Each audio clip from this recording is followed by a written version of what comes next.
నేను ఇవాళ ఈ వేదిక మీద నుంచి ఒక మాట చెప్పదలుచుకున్నా. హనుమాన్ల గుడి లేని గ్రామం ఉండొచ్చు, హనుమాన్ల గుడి లేని గూడెం ఉండొచ్చు, కానీ ఇందిరమ్మ ఇండ్లు లేని గ్రామము గూడెము తండాలు లేవు అంటే ఇందిరమ్మ ఇండ్లు తండాలలో గూడాలలో మారుమూల పల్లెల్లో రాజీవ్ స్వగృహ పేరు మీద పట్టణాల్లో పేదవాళ్లకు ఇండ్లు ఇచ్చే ఆత్మగౌరవాన్ని నిలబెట్టింది కాంగ్రెస్ పార్టీ అని చెప్పి నేను ఈ సందర్భంగా చెప్పదలుచుకున్నా.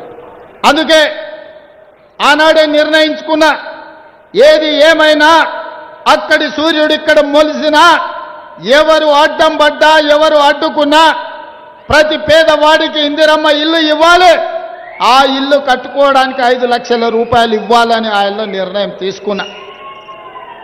మేము ఆశించినట్టుగానే మీరు ఊహించినట్టుగానే ఇందిరమ్మ రాజ్యం ఏర్పడ్డది. మరి ఇందిరమ్మ రాజ్యం వచ్చిన తర్వాత ఈ పని చెయ్యాలి అంటే నాకు కూడా బలమైన పని చేయగలిగిన సమర్థుడైన మంత్రి ఉండాలి కదా అని నేను ఆలోచన చేసిన. అందుకే ఈ పేదల కళ నెరవేరాలి అంటే రోజుకు 18 గంటలు పనిచేసే మంత్రి ఉండాలి అని, అలా కష్టపడే తత్వం ఉన్న మీ పొంగులేటి సీనన్నను గృహ నిర్మాణ శాఖ మంత్రిగా ఈ శాఖ వారు అడగలే, రెవెన్యూ శాఖ వారు అడగలే.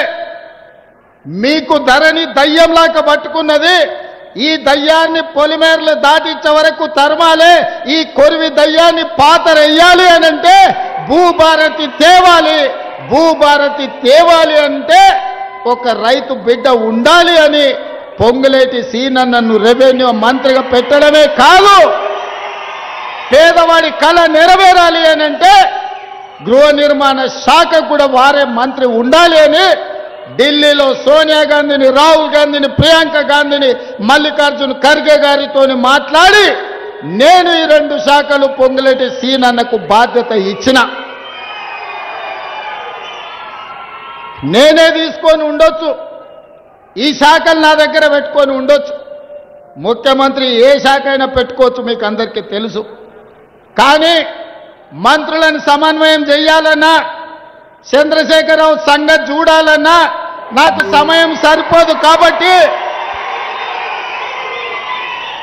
సమయం ఇవ్వడమే కాదు, సరిగ్గా పనిచేసే సమర్థవంతమైన మంత్రి ఉండాలి అని సీనన్నని ఈ శాఖకు నియమించిన నా అంచనా తప్పలేదు. ఇవాళ భూభారతి ద్వారా లక్షలాది మంది రైతుల సమస్యలు పరిష్కరించడమే కాదు, ఇవాళ దాదాపుగా 4.5 లక్షల పేదవాళ్లకు ఇందిరమ్మ ఇండ్లు నిజమైన లబ్ధిదారులకు ఇవ్వడానికి ఒక్క తప్పు కూడా జరగకుండా 99.99% ఇవాళ పక్కడు బందీగా ఇందిరమ్మ ఇండ్ల కార్యక్రమాన్ని అమలు చేస్తున్నాడు అంటే నా అంచనా తప్పలేదు. ఢిల్లీ ముందల నేను తల వంచుకునే పరిస్థితి తీసుకురాలేదని చెప్పి నేను గర్వంగా చెప్పదలుచుకున్న మిత్రులారా. ఎందుకంటే ఏ పని ఎవరు చేయాలో, ఏ పని ఎవరు సమర్థవంతంగా నిర్వహిస్తారో గుర్తించవలసిన బాధ్యత నాయకత్వానికి. కొన్నిసార్లు మనం